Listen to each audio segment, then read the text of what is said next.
Atos, capítulo 18. Paulo em Corinto e em Éfeso volta para Jerusalém. Depois disso partiu Paulo de Atenas e chegou a Corinto. E achando um certo judeu por nome de Áquila, natural do Ponto, que havia pouco tinha vindo da Itália, e Priscila, sua mulher, pois Cláudio tinha mandado que todos os judeus saíssem de Roma, se ajuntou com eles, e como era do mesmo ofício, ficou com eles e trabalhava, pois tinham por ofício fazer tendas. E todos os sábados disputavam na sinagoga e convencia a judeus e gregos. Quando Silas e Timóteo desceram da Macedônia, foi Paulo impulsionado pela palavra, testificando aos judeus que Jesus era o Cristo. Mas, resistindo e blasfemando eles, sacudiu as vestes e disse-lhes: o vosso sangue seja sobre a vossa cabeça, eu estou limpo, e desde agora parto para os gentios. E saindo dali, entrou numa casa de um homem chamado Tito, justo, que servia a Deus e cuja casa estava junto da sinagoga. E Crispo, o principal da sinagoga, creu no Senhor com toda a sua casa. Também muitos dos coríntios, ouvindo, creram e foram batizados. E disse o Senhor em visão a Paulo: não temas, mas fala e não te cales, porque eu sou contigo, e ninguém lançará a mão de ti para te fazer mal, pois tenho muito povo nessa cidade. E ficou ali 1 ano e 6 meses, ensinando entre eles a palavra de Deus. Mas sendo Galho procônsul da Acaia, levantaram-se os judeus e concordamente contra Paulo e levaram ao tribunal.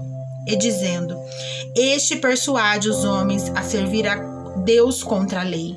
E querendo Paulo abrir a boca, disse Galho aos judeus: se houvesse, ó judeus, alguns agravo ou crime enorme, com razão vos sofreria. Mas se a questão é de palavras e de nomes e da lei que entre vós há, vede a vós mesmo, porque eu não quero ser juiz dessas coisas. E expulsou-os do tribunal. Então todos agarraram Sóstenes, principal da sinagoga, e o feriram diante do tribunal. Porém a Galho nada dessas coisas o incomodava.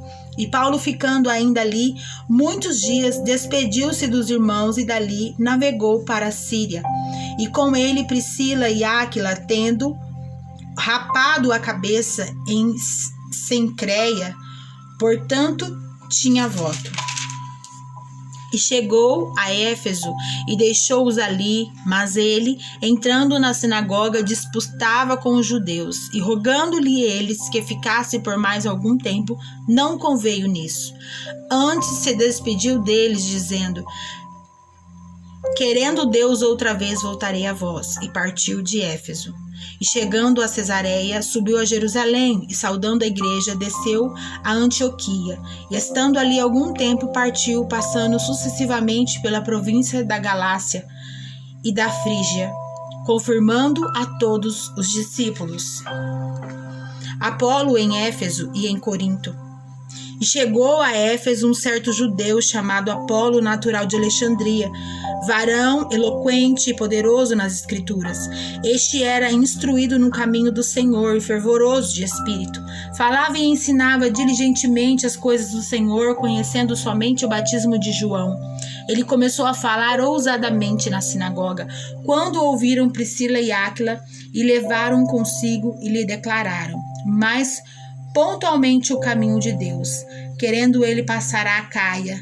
E o animaram os irmãos e escreveram aos discípulos que o recebessem, o qual, tendo chegado, aproveitou muitos aos que pela graça criam, porque com grande veemência convencia publicamente os judeus, mostrando pelas escrituras que Jesus era o Cristo.